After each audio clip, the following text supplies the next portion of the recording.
ভিডিওটা ছিল গতকাল পড়ার পর আমি বেরিয়ে পড়েছিলাম উল্টো রথের মেলা দেখার জন্য। যেই বলা সেই কাজ, চলে আসলাম উল্টো রথের মেলা দেখার জন্য চলে এসেছি। দেখতেই পাচ্ছ ছোটোখাটো মেলা বসেছে এখানে। তারপরে সামনের দিকে আস্তে আস্তে এগিয়ে যাচ্ছি, দেখি কী কী বসেছে, দেখতেই থাকো তোমরা ভিডিওটা শেষ অবধি। প্রথমে চলে এলাম এখানে কিছু জিলাপি নেওয়ার জন্য।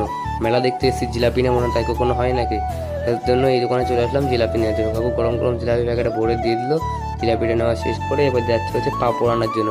করে চলে এলাম পাঁপড় নেওয়ার জন্য। কাকু ওখানে পাঁপড় ভাজছে, দেখতেই পাচ্ছ।